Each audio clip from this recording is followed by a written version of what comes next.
यहाँ पे बात करें कि कुछ इंपॉर्टेंस बातें में, तो कुछ इंपॉर्टेंस बातें में क्या होता है कि इसमें जो इलेक्ट्रोकेमिस्ट्री जैसे कि मोलर कंडक्टिविटी होता है या इक्विवेलेंट कंडक्टिविटी मोलर चालकता होता है, या उसके बाद हम लोग पढ़ते हैं इसमें रेजिस्टेंस पढ़ते हैं। तो सबसे पहले हम लोग इंपॉर्टेंट फॉर्मूला कर लेते हैं। यहाँ पे क्या होता है कि रेजिस्टेंस यानी कि जो प्रतिरोध, तो जो प्रतिरोध जो बराबर प्रतिरोध हम लोग जानते हैं ओम्स के नियम V बराबर क्या जानते हैं I into R, I into R. यहाँ पे R बराबर क्या हो जाएगा यानी कि V बटे I। उस हिसाब से देखा जाए जो प्रतिरोध के मात्रक यानी कि प्रतिरोध के ये जो प्रतिरोध के लिए एक फॉर्मूला हो गया, और वैसे देखा जाए जो प्रतिरोध के यूनिट जो हो जाएगा यानी कि R का जो यूनिट हो जाएगा प्रतिरोध यानी कि रेजिस्टेंस, इसका जो यूनिट होता है वो होता है ओम। तो क्या होता है और दूसरी बात ये देखा जाए तो अगर दूसरा यूनिट उसको देखा जाए प्रतिरोध के लिए तो क्या हो जाएगा यानी कि वोल्ट, क्योंकि ये जो है पोटेंशियल है यानी इसका जो मात्रा होता है वोल्ट, और ये विद्युत धारा है उसकी मात्रा क्या होगा एम्पियर। तो इसका दो यूनिट हो जाएगा, एक तो वोल्ट पर एम्पियर, एक हो जाएगा ओम, एक हो जाएगा ओम। उसके बाद हम लोग दूसरा पॉइंट इसमें देखते हैं। दूसरा पॉइंट ये है कि हम लोग दूसरा पॉइंट ये पढ़ते हैं यानी कि रेसिस्टिविटी यानी कि विशिष्ट प्रतिरोध। रेसिस्टिविटी यदि विशिष्ट प्रतिरोध या प्रतिरोधकता कहते हैं उसको। तो विशिष्ट प्रतिरोध के बारे में हम लोग अभी बात करें, जो विशिष्ट प्रतिरोध, विशिष्ट जो प्रतिरोध होता है, विशिष्ट प्रतिरोध। तो विशिष्ट प्रतिरोध में क्या होता है, विशिष्ट प्रतिरोध की हम बात करें तो विशिष्ट प्रतिरोध को क्या किया जाता है कि उसको जो है रॉ से प्रदर्शित करता है। और रॉ के लिए हम लोग फॉर्मूला लाते हैं कि हम लोग सभी जानते हैं कि जो विद्युत प्रतिरोध जो होता है वो लंबाई के समानुपाती होता है, और उसके बाद देखा जाए ये जो प्रतिरोध होता है ये क्रॉस सेक्शनल एरिया के क्या होता है व्युत्क्रमानुपाती होता है। जब इस दोनों समीकरण को मिलाया जाए यहाँ पे क्या बनता है यानी कि R समानुपाती L बटे क्या मिल जाएगा A, और यहाँ पे देखा जाए तो R बराबर जो हो जाएगा यानी कि rho into L upon A, और यहाँ पे हमें रो मालूम करना है तो रो बराबर क्या हो जाएगा R गुना A बटे क्या हो जाएगा यानी कि L। तो इस हिसाब से यहाँ पे देखा गया है कि R Guna A upon L यानी कि ये विशिष्ट प्रतिरोध, इसको हम लोग कहते हैं रेसिस्टिविटी, इंग्लिश में रेसिस्टिविटी यानी कि प्रतिरोधकता कहते हैं। तो प्रतिरोधकता जो होता है, जो प्रतिरोधकता होता है इसका फॉर्मूला होता है कि R यहाँ पे प्रतिरोध ये क्रॉस सेक्शनल एरिया है, और यहाँ पे L क्या है लंबाई, यानी कि प्रतिरोधकता के फॉर्मूला होता है R गुना A अपॉन यानी कि L हो जाता है। और इसके अगर हम लोग यूनिट जाने, यूनिट यहाँ पे प्रतिरोध, इसका अगर हम विशिष्ट प्रतिरोध अगर हम लोग यूनिट की बात करें यानी कि यहाँ पे हम लोग अगर लिखते हैं विशिष्ट प्रतिरोध यानी कि सिग्मा,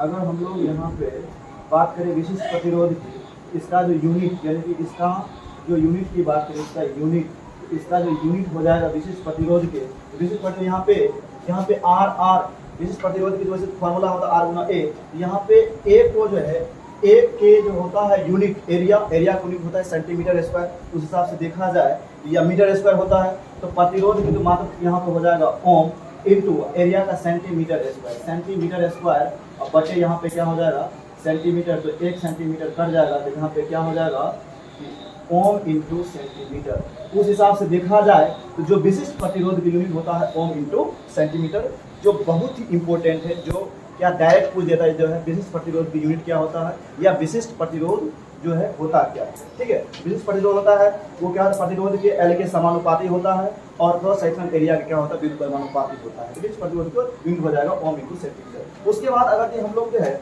नेक्स्ट पॉइंट अगर हम लोग कुछ देखें तो देखा जाएगा कि इसमें ये देखा जाता है कि एक आता है हम लोगों के लिए यानी कि कंडक्टेंस, जिसको हम लोग कहते हैं चालकत्व। एक होता है कंडक्टेंस का मतलब होता है चालकत्व। और चालकत्व को हम लोग प्रदर्शित करते हैं कौन चीज से, यानी कि इसको G से प्रदर्शित करते हैं। और जो चालकत्व यदि कोई आपसे परिभाषा पूछे तो आप इसको सीधा सा इसके जवाब दे सकते हो कि जो G होता है वो प्रतिरोध के व्युत्क्रम को हम लोग क्या कहते हैं, यानी कि रेसिस्टेंस के व्युत्क्रम को, यानी कि G बराबर 1/R, और R यहाँ पे प्रतिरोध है। तो सीधा सा हम लोग बात कर सकते हैं जो प्रतिरोध होता है प्रतिरोध के व्युत्क्रम को हम लोग चालकत्व कहते हैं। और इसका अगर यूनिट आपसे पूछा जाए तो आप इसके यूनिट आसानी से निकाल सकते हो, क्योंकि 1/, क्या हो जाएगा ओम, और इसको हम लोग क्या कहते हैं ओम इनवर्स।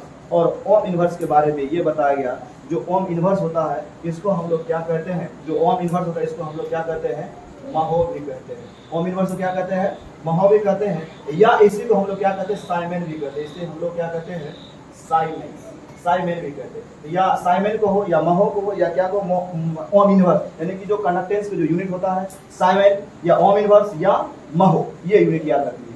उसके बाद अगर नेक्स्ट पॉइंट, नेक्स्ट फॉर्मूला की अगर हम लोग बात करें तो वो हो जाता है हमारे लिए क्या, एक होता है कंडक्टेंस तो हो ही गया, एक होता है मेरे लिए वो होता है विशिष्ट यानी कि सेल स्थिरांक।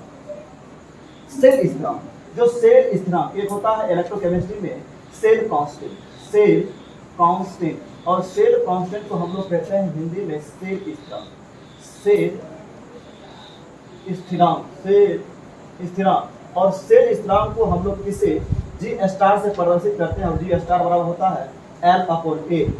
और सेल यानी कि जी स्टार यानी कि सेल स्थिरांक, और जी स्टार का अगर यूनिट निकाला जाए तो जी स्टार के यूनिट हो जाएगा यानी कि जो है वो क्या हो जाएगा, उसका लंबाई है तो लंबाई होता है सेंटीमीटर, और एरिया होता है सेंटीमीटर स्क्वायर। एक अगर कट जाए इससे, यहाँ पे क्या हो जाएगा 1/सेंटीमीटर, अर्थात इसका यूनिट हो जाएगा सेंटीमीटर इनवर्स। तो याद रखना होगा कभी कभी कि इसमें जो ऑब्जेक्टिव पूछ ही देता है कि सेल स्थिरांक या सेल कांस्टेंट यूनिट क्या होता है, तो वो होता है सेंटीमीटर इनवर्स, यानी कि इसका फॉर्मूला याद करना है। कभी कभी परिभाषा भी पूछ देता है, ये जो है सेल कांस्टेंट होता क्या है, हम लोग सीधा कहेंगे यानी कि लंबाई, किसी भी सेल में जो है उसके इलेक्ट्रोड के लंबाई और उसके एरिया के अनुपात को हम लोग क्या कहते हैं, सेल कांस्टेंट कहते हैं। उसके बाद नेक्स्ट अगर हम लोग बात करें, नेक्स्ट क्या हो सकता है, वो होता है स्पेसिफिक कंडक्टेंस। वो क्या होता है, स्पेसिफिक कंडक्टेंस यानी कि विशिष्ट या कंडक्टिविटी। एक और हम लोग पढ़ते हैं specific conductance, specific conductance, specific conductance कहो, या हम लोग कहते हैं इसको डायरेक्ट कहते हैं कंडक्टिविटी, कंडक्टिविटी।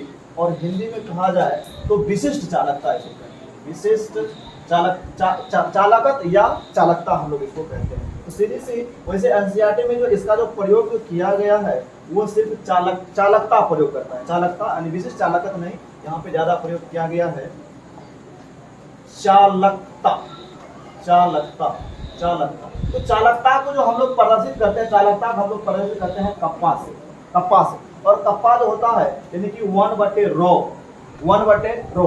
कप्पा का जो फॉर्मूला होता है वो क्या होता है, अगर आपसे पूछा जाए कि स्पेसिफिक कंडक्टेंस क्या होता है, तो स्पेसिफिक कंडक्टेंस होता है कि जो विशिष्ट प्रतिरोध या प्रतिरोधकता के व्युत्क्रम को हम लोग क्या कहते हैं, स्पेसिफिक यानी कि स्पेसिफिक कंडक्टेंस या कंडक्टिविटी कहते हैं। तो विशिष्ट प्रतिरोध के व्युत्क्रम को हम लोग यहाँ पे जानते हैं कि जो 1/ρ है, जो रो हो जाएगा 1/ρ, और 1 के जो हम लोग यानी कि विशिष्ट प्रतिरोध के जो हम लोग यूनिट निकाले थे यानी कि ओम इंटू सेंटीमीटर, यानी कि ओम इंटू सेंटीमीटर। 1/, यहाँ पे लिखे ओम इंटू सेंटीमीटर, इसका यूनिट क्या होता है, ओम इंटू सेंटीमीटर। उस हिसाब से देखा जाए यहाँ पे क्या हो जाएगा, ओम इनवर्स सेंटीमीटर इनवर्स। या हम लोग सेंटीमीटर इनवर्स को हम लोग क्या लिख सकते हैं, साइमेन, यहाँ पे क्या लिखेंगे, साइमेन पर सेंटीमीटर। या हम लोग अगर एसआई में लिखे इसको क्या लिख सकते हैं, साइमेन पर मीटर इनवर्स हम लोग इसको लिख सकते हैं, ये यानी कप्पा।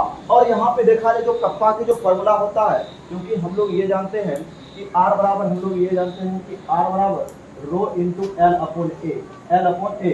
और जो L/A होता है, जो L/A होता है उसको हम लोग क्या कहते हैं, जरा सा ध्यान दीजिएगा, वो होता है सेल कांस्टेंट, यानी कि इतना। यहाँ पे हम लोग कहते हैं आर बराबर रो गुना, यहाँ पे L/A को हम लोग कहते हैं जी स्टार, यानी कि सेल कांस्टेंट, यहाँ पे क्या हो जाएगा, जी स्टार।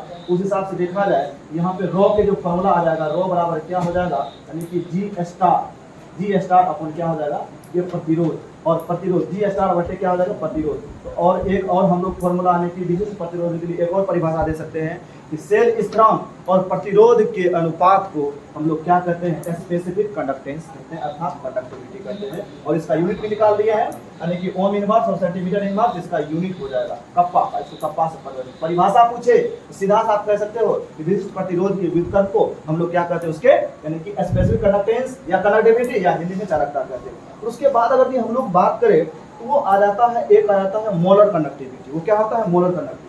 तो molar conductivity this is very very important, ये पूछने की ज्यादा संभावना भी बनते रहता है। तो हम लोग अगर बात करें मोलर कंडक्टिविटी, किसके, मोलर कंडक्टिविटी, मोलर कंडक्टिविटी, अर्थात हम लोग इसको हिंदी में कहते हैं मोलर चालकता। क्या कहते हैं, मोलर चालकता। मोलर चालकता इसके परिभाषा पूछ सकता है, या फिर जो है मोलर चालकता को हम लोग जो प्रदर्शित करते हैं वो लेमडा एम, या हम लोग कहते हैं ये लेमडा एम, इस तरह से प्रदर्शित किया जाता है। एम माने मोलर कंडक्टिविटी।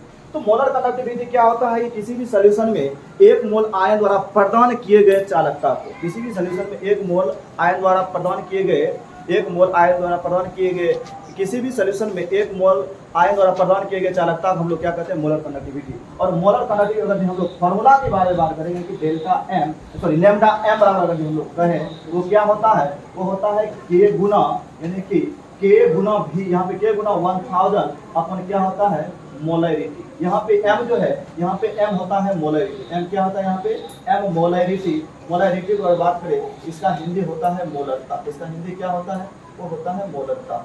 मोलरता होता है इसका हिंदी। और यहाँ पे जो k है, k तो कप्पा है, वो होता है कंडक्टिविटी। अगर आपसे कहे कि मोलर कंडक्टिविटी का यूनिट क्या होता है, तो आप इसका यूनिट आसानी से निकाल सकते हो कि मोलर कंडक्टिविटी की जो यूनिट होता है वो कप्पा, जो कप्पा है भाई साहब, कप्पा का यूनिट होता है कि यानी कि हम लोग अभी तुरंत पढ़े तो जो कप्पा का यूनिट होता है यानी कि ohm inverse centimetre inverse, ohm inverse sorry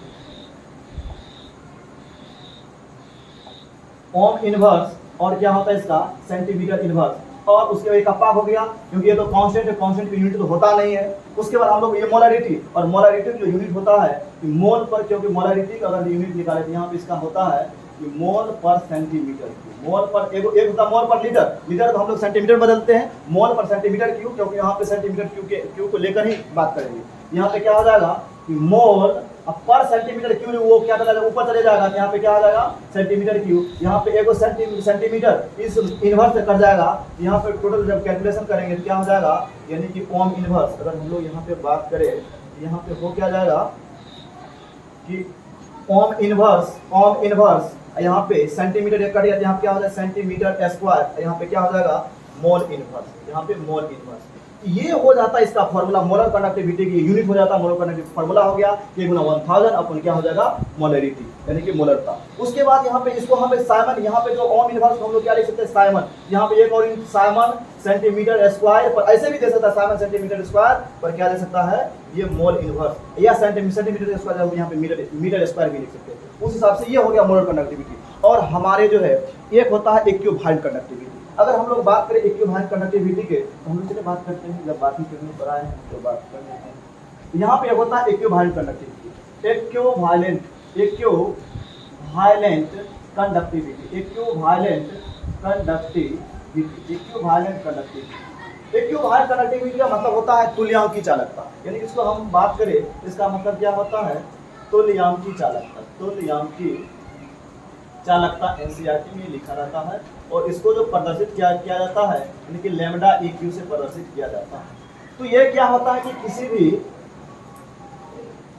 यानी कि 1 ग्राम इक्विवेलेंट के द्वारा प्रदान किए गए आयन की जो चालकता होता है, सीधी से अगर आपसे परिभाषा पूछे आप लिख भी सकते हैं कि 1 ग्राम इक्विवेलेंट के द्वारा, किसी सॉल्यूशन में 1 ग्राम इक्विवेलेंट के द्वारा प्रदान किए एक ग्राम इक्विवेलेंट के द्वारा प्रदान किए गए चालकता हम लोग क्या कहते हैं इक्विवेलेंट कंडक्टिविटी। और इक्विवेलेंट कंडक्टिविटी की जो फॉर्मूला होता है यानी कि डेल्टा EQ अगर फॉर्मूला कहे, जहाँ पे K गुना क्या होता है 1000, K गुना 1000 अपॉन यहाँ पे नॉर्मलिटी नहीं, यहाँ पे यूज करेंगे नॉर्मलिटी, क्योंकि इक्विवेलेंट, क्योंकि यहाँ पे इक्विवेलेंट वेट, क्योंकि नॉर्मलिटी हम लोग जो परिभाषा जानते हैं एक यूनिट सॉल्यूशन में उपस्थित इक्विवेलेंट की संख्या को हम लोग क्या करें नॉर्मलिटी, यहाँ पे यूज किया होगा इक्विवेलेंट, यहाँ पे यूज किया होगा नॉर्मलिटी। ये इसका फॉर्मूला होता है। और यहाँ पे जो n है ये क्या है हमारा, ये होता है नॉर्मलिटी, ये होता है नॉर्मलिटी। और नॉर्मलिटी को कैपिटल N से प्रदर्शित किया जाता है, कैपिटल N से प्रदर्शित किया जाता है।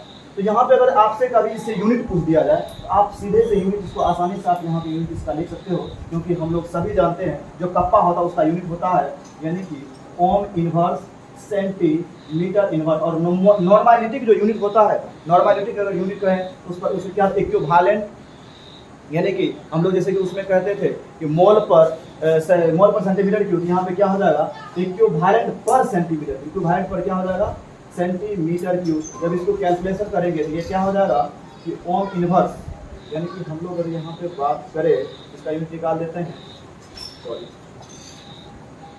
ओम इनवर्स यहाँ पे क्या हो, ये सेंटीमीटर के ऊपर चले जाएगा तो सेंटीमीटर इनवर्स यहाँ पे लिख देते हैं, गुना क्या हो जाएगा सेंटीमीटर क्यूब अपॉन यहाँ पे अगर बात करें यहाँ पे क्या बच जाएगा इक्विवेलेंट। तो सेंटीमीटर क्यूब इसका एक कट जाएगा, यहाँ पे जो क्लियरली इसका यूनिट हो जाएगा क्या हो जाएगा यानी कि ओम इनवर्स सेंटीमीटर स्क्वायर पर क्या होगा इक्विवेलेंट। यहाँ पे होता क्या है कि इक्विवेलेंट वहाँ पे मोलर कंडक्टिविटी था तो वहाँ पे मोल इनवर्स होता था, यहाँ पे इक्विवेलेंट कंडक्टिविटी तो लास्ट में क्या होगा इक्विवेलेंट इनवर्स। यहाँ पे आप ये भी लिखो साइमन सेंटीमीटर स्क्वायर पर क्या हो जाएगा इक्विवेलेंट या मीटर स्क्वायर। तो आज तक हम जो है यहीं तक रखेंगे।